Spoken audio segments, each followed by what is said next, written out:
All right, ladies and gentlemen, I came across this interesting article from Games Radar. And this particular article just kind of showcases the absolute disconnect that is between the people in the mainstream gaming industry and the ones that they're trying to sell their game to. The headline to this article says PlayStation CEO drastically underestimates the Steam crowd's patience and thinks that PC gamers will go out and buy a PS5 just to play exclusive sequels.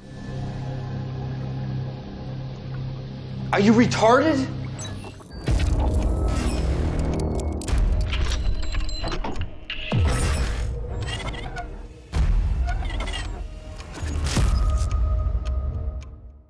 Yes, ladies and gentlemen, apparently their strategy, okay, and it's a very interesting strategy, is to try to get PC players to go out and buy a PS5 to play games that they don't want to wait a year or two in order to play. Because perhaps in this scenario, right, you see that they're showcasing Spider-Man.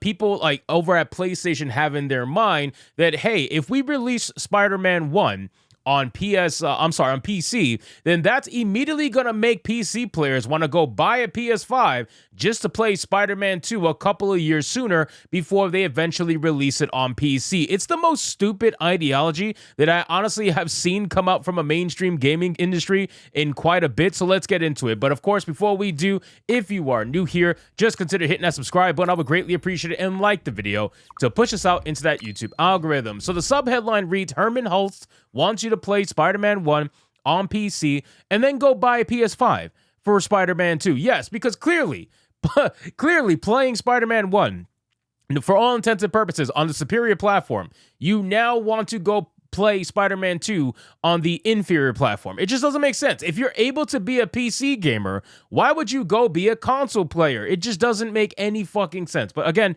besides the point, I don't care what you play on, all right? I've said this many times. I don't care if you play on console. If you play on console, great. I have a console too, don't care. If you play on PC, great, right? I don't care.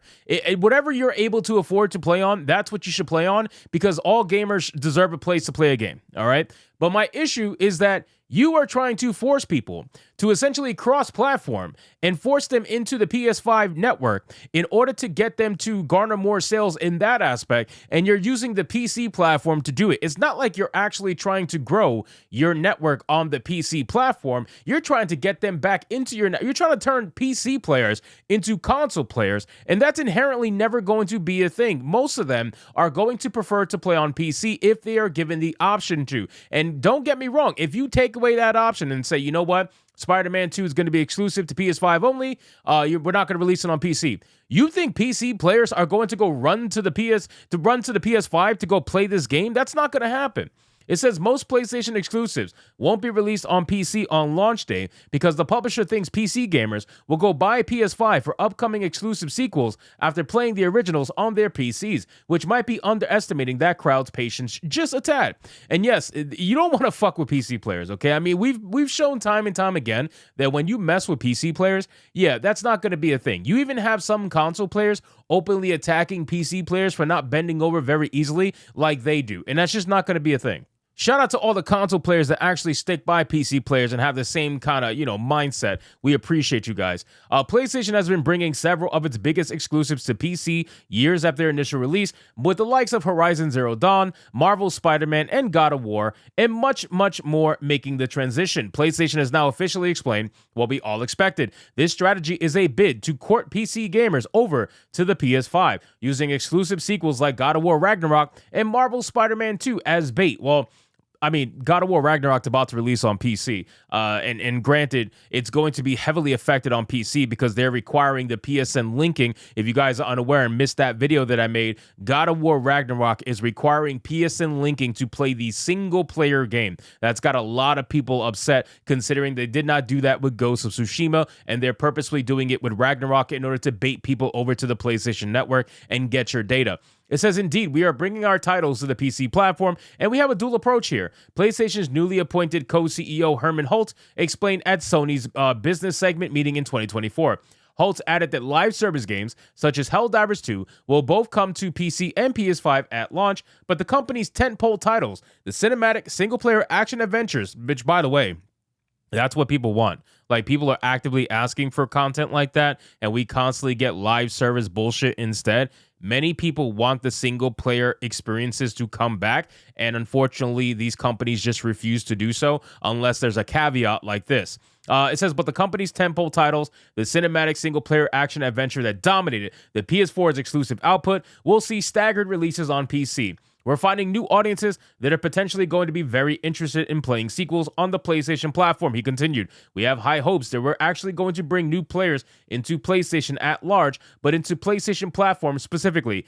Actually, the same goals for that work that we do with extending our great properties onto other media such as television series and film, for example, as we have seen with The Last of Us on HBO or Gran Turismo in the film. Holt's thinking makes logical sense, but he's also dealing with a crowd that largely held off on buying the Kingdom Hearts games for 3 whole years when they were locked behind the Epic Games Store. I'm sure some PC players will, in fact, drop $500 to play the inevitable Ghost of Tsushima too early, for instance, after enjoying the first Samurai ROM's port, but expecting that en masse might be a slight miscalculation, especially since this strategy is now out in the open. Now, again, I agree with the entire bottom section. We're talking about players that refused, and I mean absolutely refused, to play Kingdom Hearts under the Epic Games exclusivity. Like, nobody wanted to deal with that launcher. The only reason people use the Epic Games launcher is in order to get free games. That's just the fucking truth of it. Nobody goes to it and uses it in the same manner anywhere close to Steam, and it's not because they don't necessarily want to,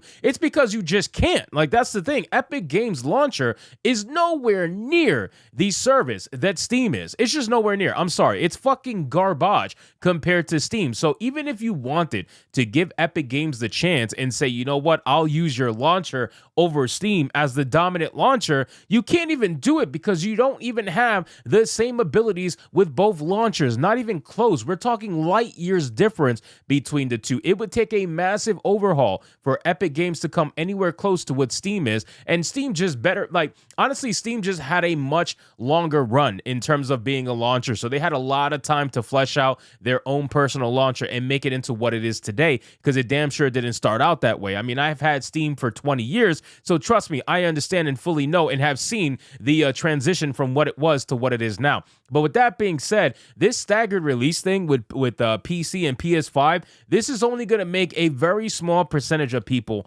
probably go buy a PS5 in order to play these games faster. Otherwise, PC gamers don't care, man. We have so many games. Our backlogs are insane. We don't care to play the game right away. We're going to play the game when we want to play the fucking game, and that's when it's available on Steam. Most PC players are going to think that way. So if you think that by staggering the releases, it's going to make someone go run out and get a PS5, I mean, that goes to show the disconnect that's happening here with this particular PlayStation Studios and Sony as a whole. They don't understand the mainstream gaming industry's market. They really just don't, because if you think this is going to work, I got a bridge to sell you. So anyway, guys, thank you so much for watching this video. I hope you did enjoy it. And if you did, consider leaving me a subscribe. I would greatly appreciate it. Don't forget to like the video, comment, let me know what you thought, and I'll see you guys on the next one.